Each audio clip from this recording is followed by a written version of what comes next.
दोस्तों आज की कहानी है विधवा की रंग बदलती जिंदगी। दोस्तों कहानी शुरू करने से पहले अगर आपने हमारे चैनल को सब्सक्राइब नहीं किया तो सब्सक्राइब कर लीजिए ताकि आपके पास पहुंचे हर नया वीडियो। आज कुम्मी की माँ का फोन आया कि जल्दी घर आ जा, घर आकर बताऊंगी क्या हुआ, तेरी ही सुनेगी। जी जी फोन रख दिया। ऐसा भी हुआ होगा सोचकर दिल उछलने लगा। जल्दी काम समेटा। बच्चों की कल से सर्दियों की छुट्टियां भी हो रही थी। अच्छा सुनो विभोर, घर से फोन आया है, माँ परेशान है, घर वाले भी। कुम्मी ने परेशानी भरी आवाज में कहा, क्या हुआ, सब ठीक तो है? पता नहीं, माँ कह रही थी सुरेखा ताई जी की बात है। अच्छा हो आओ, कल से बच्चों की भी छुट्टियां हैं, 6 घंटे का रास्ता है ट्रेन से। कुम्मी ने भी हाँ कर दी। कुम्मी सब काम जल्दी से करके बच्चों के साथ निकल गई। ट्रेन भी समय पर थी। बच्चे तो खूब खुश थे, ट्रेन में खेलने लगे और कुम्मी सोच में डूब गई। संयुक्त परिवार है उसका घर, जिसे वो उस घर में सबसे ज्यादा प्यार करती हैं, वो है सुरेखा ताई जी, सुलबुली ताई जी। उसका बचपन उन्हीं की गोद में बीता। उनके एक बेटा था, पर कुमी को कभी ये नहीं लगा वो तहीरा भाई है, बड़ा परिवार है तो कुछ ना कुछ बुरा भला लगता ही है। माँ को तो कुछ बुरा लगता तो उनका मुंह फूल जाता गुस्से से। फिर ताई जी के समझाने से ही माँ समझती। शादियों में उनका हंसी मजाक ना हो तो शादी में मजा ही नहीं आता। जब रात को संगीत होता तो पहले ही हमें समझा देती, देखो कुमी और साहिल जब संगीत होगा तब सब मुझे कहेंगे नाचने को, पर मैं 2-3 बार मना करूंगी, पर तुम दोनों मेरा हाथ पकड़कर खींच लेना कि करना ही होगा। एकदम करूंगी तो सब कहेंगे कि बेशरम है, मना भी ना किया। खड़ी हो गई नाचने उनकी बड़ी बहू और उन्हें खूब खींचती और वो मस्त होकर नाचती, बहुत अच्छा नाचती थी। सब कहते परिवार की रौनक है सुरेखा। बच्चों के साथ पाव टिपा पकड़म पकड़ाई खेलती, हंसती रहती, घर के कामों में माहिर, नई नई पकवान बनाती, सब खुश हो जाते। तभी बच्चों का ध्यान आया, पूरी आलू दिए, दोनों खुशी से खाने लगी। फिर उनके ख्याल में खो गई। मैं बड़ी हुई तो पूछ भी लेती, ताई जी माँ की तरफ बुरा नहीं लगा इस बात का तो कहती, अरे क्या बुरा मानना, अपने ही तो हैं। यह बुरा मानकर अपना ही मन खराब होगा और मेरे चेहरे पर झुर्रियां भी हो जाएगी गुस्से से, और हंस देती। कभी ताऊ जी नाराज हो जाते, उनके बचपने से क्या बचपना लगा रखा है, क्या जरूरत थी वहाँ बच्चों के साथ खेलने की। तो हंसकर कहती, दिल तो बच्चा है जी, और कमरे में चली जाती। मैं पूछती बुरा नहीं लगा ताऊ जी का, तो कहती हट पगली, इनका क्या बुरा मानना, पल में तोला पल में मासा।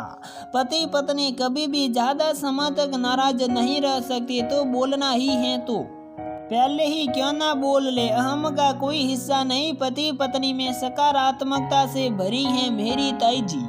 कभी दादी सुना देती, एक बच्चे की माँ है पर खुद बच्ची बनी रहती, तो हंस कर कहती, क्या माँ जी मैं कभी बूढ़ी नहीं होने वाली, ऐसे ही रहूंगी आपकी बच्ची बनकर। दादी बड़बड़ाती रह जाती, फिर हंस देती, ये सच में बच्ची ही रहेगी। कभी कोई फरमाइश कर देती कि जलेबी ही खानी है। पिताजी को कहती, देवर जी ले आओ, बड़ा मन है गरम गरम जलेबी का।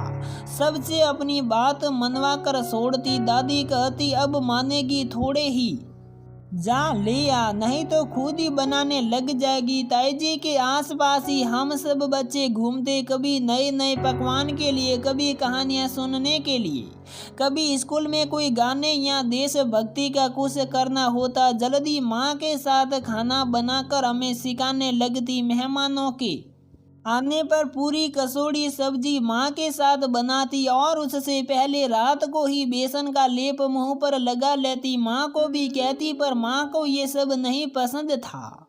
पिताजी माँ को हमेशा कहते, भाभी को देखो कितना बन सवर के रहती हैं, बड़ी भी हैं तुमसे। माँ कहती, हाँ हाँ, भाभी को शौक है ये सब, मुझसे ये सब नहीं होगा। घंटों मुंह पर लगाकर सुखाते रहो और सब खूब हंसते। कभी नहीं सुधरेगी। मेरी शादी में सबसे ज्यादा वो ही रोई थी, माँ से भी ज्यादा। पर आज क्या हुआ होगा। ट्रेन रुकी, बच्चे जोर जोर से कहने लगे नानी का घर आ गया। सामान उतारा और देखा तो साहिल भैया लेने आ गए थे। अपने भाई की कुम्मी गले लगी, बच्चे भी मामा कहकर सिपक गए। फिर पूछने लगी क्या हुआ भैया, तू ही देख ले घर में सब नाराज हैं माँ से। घर पहुँचते ही माँ, पिताजी, दादा दादी सब आ गए। मेरी निगाह ताई जी को ढूंढ रही थी। ताई जी आ गई। कुम्मी मेरी कहकर गले लगा लिया। क्या हुआ ताई जी। अरे कुछ नहीं, सब नाराज हैं। अब मैंने क्या गलत फरमाइश कर दी। माँ चाय बना लाई, बच्चों को दूध दिया। सही से बताओ क्या हुआ। मेरी बुआ की ओर इशारा करके बोली देखो तुम्हारी बुआ सीता की उम्र कम है। पिछले साल तुम्हारे फूफा जी साल बच्चे। अभी कितनी लंबी जिंदगी है, अकेले जिंदगी कैसे कटेगी। हम तो सारी उम्र उनके साथ में बैठे होंगे। मैंने क्या गलत कह दिया कि दूसरी शादी कर दी जाए। दादी जोर से बोली अब तेरी भी उम्र हो गई है, बचपना नहीं रहा, छोड़ दे बेकार की बातें। समाज ये स्वीकार नहीं करता। इस उम्र में किसी का दूसरी शादी की जाए लोग क्या कहेंगे। माँ भी इस पक्ष में नहीं थी। उन्हें डर था कि गांव में थू थू होगी। दूसरी शादी गांव का ये माहौल कभी स्वीकार नहीं कर पाएगा।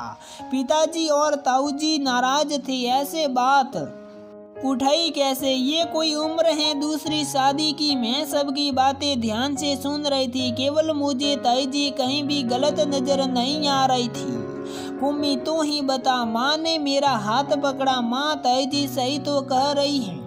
बुआ की उम्र ही क्या है, बहुत लंबी उम्र पड़ी है। सारी जिंदगी कैसे कटेगी। कुम्मी फिजूल की बातों में साथ मत दे भाभी का। पिताजी ने कहा अच्छा बुआ से ही पूछ लो।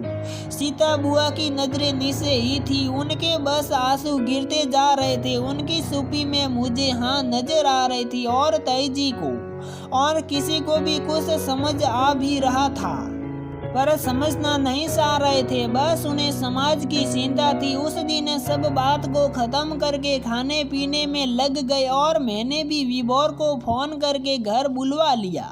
मुझे पता था कि वो मेरा साथ जरूर देंगे। ताई जी ने अपने दूर के भाई का रिश्ता बताया था जो स्कूल में अध्यापक था। उनकी पत्नी 3 साल पहले ही किसी बीमारी में सल बसी थी, लेकिन दूसरी शादी की बात स्वीकार नहीं कर पा रहे थे। यही वजह थी कि वह लोग कुम्मी को सुरेखा नाराज थे। ये सबको पता था कि कुम्मी सुरेखा का ही साथ देगी, पर इस बात में भी देगी ये किसी ने नहीं सोचा था। पर ताई जी बुआ के लिए पूरे परिवार के खिलाफ खड़ी थी। बुआ के कोई बच्चा नहीं था। आज पता चला किसी भी बात को गंभीर ना लेने वाली ताई जी आज अंदर ही अंदर कितनी मायूस हैं। ताई जी का एक नया रूप देखने को मिल रहा था। उन्होंने बुआ को काफी हद तक जाना था। आज उनका अकेलापन वह महसूस कर सकती थी। बुआ ने बहुत समझाने की कोशिश की उनको, उनके हाल पर छोड़ दीजिए, पूरा परिवार के खिलाफ जाना ठीक नहीं है। ताई जी को मेरा साथ मिलने की वजह से और हिम्मत आ गई थी। विभोर भी हमारे साथ थे और हम तीनों ने मिलकर ये समझाने की कोशिश की हर किसी को एक दूसरे की जरूरत पड़ती है।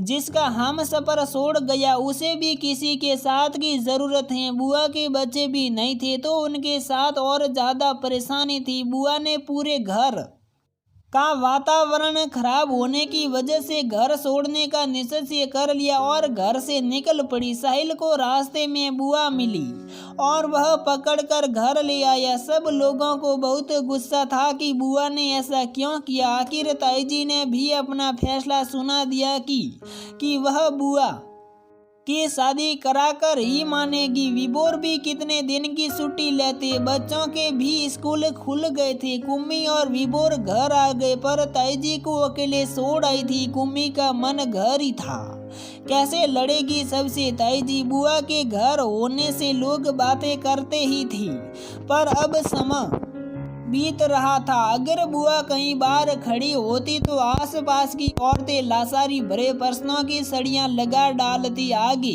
कैसे बिताओगी समा, बहुत बार बुआ जवाब देती पर बार बार थक चुकी थी। एक ही बात समझाते, अब बिना कहे घर आ जाती। अब धीरे धीरे निकलना बंद कर दिया, घर में रहती। एक दिन बुआ को बाहर दर्जी के काम से जाना पड़ा। वहां किसी पड़ोसी से बात कर ली, बस बात आग की तरह फैल गई। ताई जी सुना आई थी, काफी खुश, और घरवाले भी बुरा भला कह आए उन लोगों को जिन्होंने एक की स्यार की। ताई जी ने घर आकर सबको कहा, कोई बात नहीं है, तब तो समाज इतनी बात बना रहा है, हम कब तक सहारा देंगे। जब एक उनका हाथ थामने के लिए तैयार हैं, बातें तो अब भी कर रहे हैं और आगे भी करेंगे, तो क्यों उनका हाथ ऐसे को दे जो जीवन भर उनका साथ दे पाए। सब घर वाले समझ चुके थे, सीता बुआ ने भी हाँ कर दी थी और रिश्ता उनके शहर जाकर पक्का कर दिया। कुम्मी विभोर भी आ गए थे, शादी भी बहुत अच्छे हुई। आज सब सुरेखा ताई जी की तारीफ करते नहीं थक रहे थे, जो गांव वाले इस घर की कमी निकाल रहे थे, आज वो ही शादी में तारीफ कर रहे थे और सीता बुआ की जिंदगी भी संवर गई थी।